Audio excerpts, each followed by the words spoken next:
Hello everyone. Today we are starting our new unit on quadrilaterals. So in this picture we have here, we have two types of quadrilaterals. On the left we have what is called a convex quadrilateral, meaning that the interior angles are less than 180 degrees. This is by far the most common type, and it's the one we're going to be dealing with most often. Now, on the other hand, we also have something called a concave quadrilateral, which means that one of these interior angles is greater than 180, and that would be this angle right here. As you can see, that angle is much greater than 180 degrees. So, we're not going to see that type as often, but they're still worth knowing a little bit about. Anyway, with that being said, let's move on to our first problem, 8.1.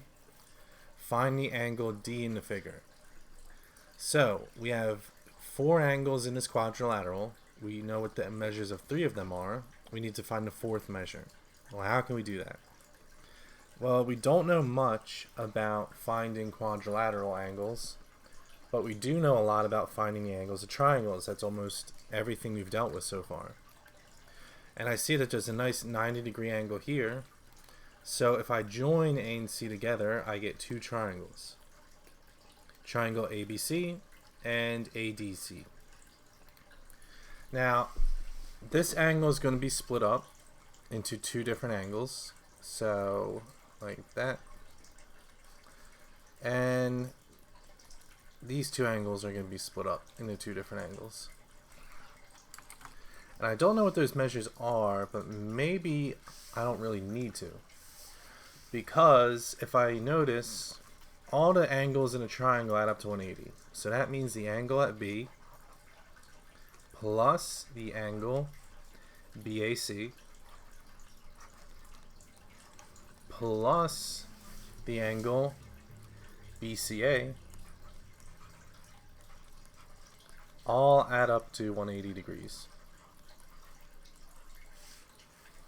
Now let's make a statement like that for the other triangle. So we have angle D, the one we're trying to find, plus the angle DAC plus the angle DCA. And those both add up to 180 degrees.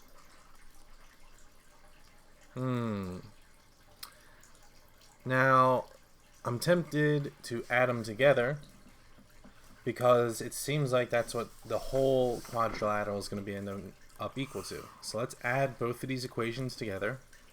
So we have the angle at D plus the angle at B plus the angle BAC plus the angle DAC plus the angle BCA plus the angle DCA equals 180, and 180 is 360.